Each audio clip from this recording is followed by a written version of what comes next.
Witam from BA. This is a Rorshok Poland update from the 8th of August 2024. A quick summary of what's going down in Poland. Let's start off with foreign affairs. On Thursday the 1st, the largest prisoner exchange between Russia and Western countries since the Cold War took place in Ankara. Turkey organized the exchange, which included journalist Evan Gershkovich, former Marine Paul Whelan, and Kremlin critic Vladimir Kara-Murza. The operation involved 26 individuals from 7 countries, including Poland and 2 children. Donald Tusk, the Polish Prime Minister, praised the successful exchange and thanked President Andrzej Duda for his cooperation. Poland agreed to include Paweł Robcov, an officer in Russia's military intelligence service GRU, in the exchange, which led to the release of Western citizens and Russian human rights defenders. Gershkovich's family expressed relief and gratitude for their loved ones' release. On the same note, on Tuesday the 6th, Poland's involvement in last week's prisoner exchange with Russia, which was carried out at the request of the US government, has faced criticism from the opposition. They argue that Poland should have secured the release of an ethnic Pole detained in Belarus before agreeing to the exchange. Deputy Foreign Minister Andrzej Szejna defended the decision, stating that the release of Russian spies, hackers, and a killer was a necessary diplomatic price. He emphasized that the main positive outcome was the freedom of innocent individuals held in Russia.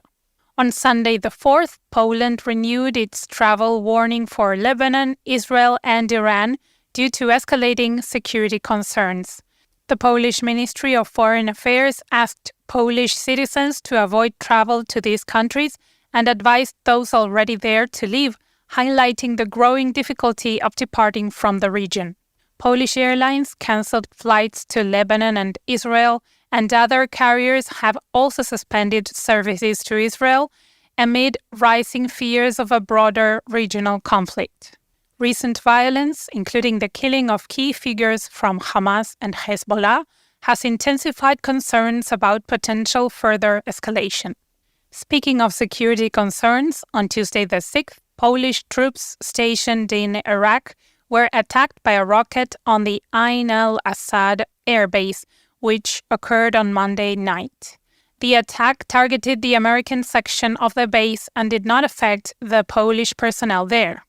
Władysław Kosiniak-Kamysz, the Polish defense minister, and other officials have confirmed that no Polish military or civilian members were injured. In response to the heightened security situation in the Middle East, Polish troops in Iraq and Lebanon are now operating under increased security measures. The Polish military presence in these regions includes support for the UN in Lebanon and training Iraqi soldiers in Iraq. Still on the topic of defense, Poland is participating in Operation Eastern Aurora, a major air defense exercise supported by NATO allies, including British and American forces.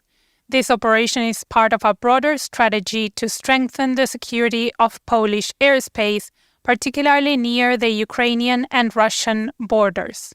In response to an escalating migration crisis at the Poland-Belarus border, tens of thousands of troops have been deployed to the region. The Polish military is also focusing on improving information sharing with its allies to ensure effective monitoring and coordinated responses to any potential security breaches. General Maciej Klisz, the operational commander of Poland's armed forces, said the operation will help both Ukraine and Poland in securing their borders. On Wednesday the 7th, Polish Prime Minister Donald Tusk received a partial report from the Commission investigating Russian and Belarusian influence in Poland, which was established in May 2024. The Commission, led by General Jaroslaw Struczyk, is using information from state security agencies to investigate impacts on security, foreign policy, and the economy. Tusk has emphasized that the Commission is not targeting political opponents. Interior Minister Tomasz Siemoniak noted that the Commission has been working for 2 months with Tusk being the first to see the report. Moving on to internal affairs, on Friday the 2nd, Andrzej Duda, the Polish president, delayed the reform of the National Council of the Judiciary, or KRS, when he sent it to the Constitutional Tribunal, or TK, for review.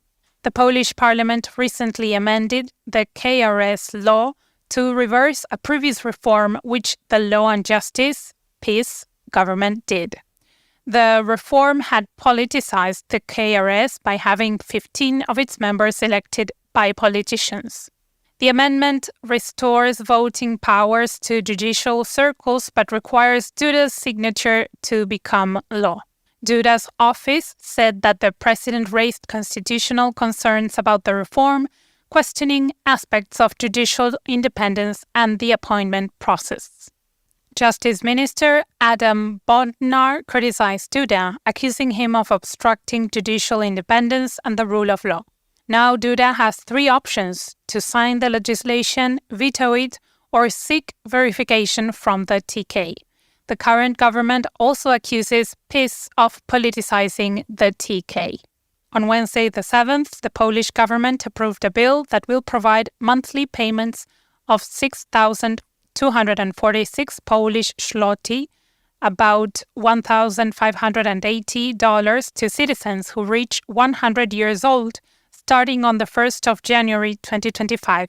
This new legislation replaces the outdated system from 1972 that offered such benefits as exceptional allowances through the Social Insurance Institution.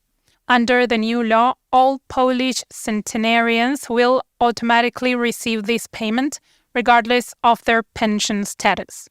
The bill also includes an annual adjustment for inflation, beginning on the 1st of March 2025 to ensure the payments maintain their value over time. This reform aims to offer consistent financial support and legal predictability for the elderly population, formalizing a tradition and addressing the need to increase life expectancy. On Friday the 2nd, Warsaw commemorated the 18th anniversary of the 1944 Warsaw Uprising on Thursday, marking the historic resistance against German occupation with solemn ceremonies and public tributes.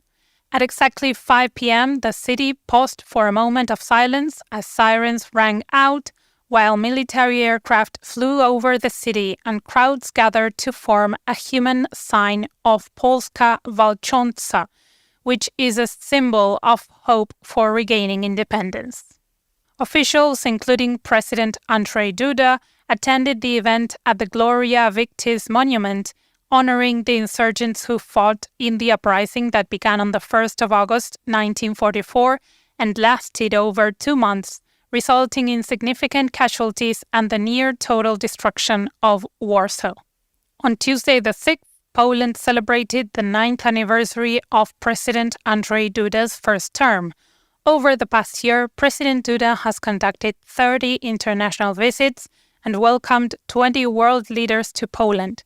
He also took part in almost 40 other international events, including receiving credentials from 30 foreign ambassadors and presenting them to 8 new Polish ambassadors.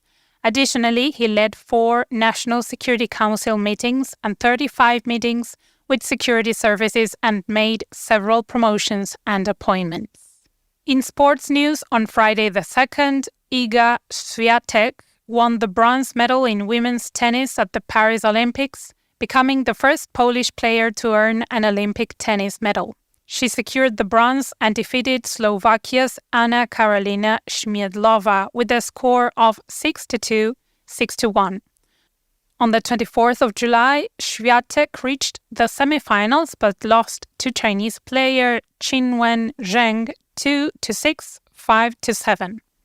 Her strong performance included victories over Romania's Irina Camelia Begu, France's Diane Parry, and China's Zhiyu Wang, and she advanced to the semifinals after defeating Danielle Collins of the US. This bronze is Swiatek's first Olympic medal, as she was eliminated in the second round of the Tokyo 2021 Olympics. And that's it for this week. Thank you for joining us. We appreciate all our listeners that subscribe on Spotify, Apple Podcasts, and other platforms, especially those who share the show with their friends and loved ones.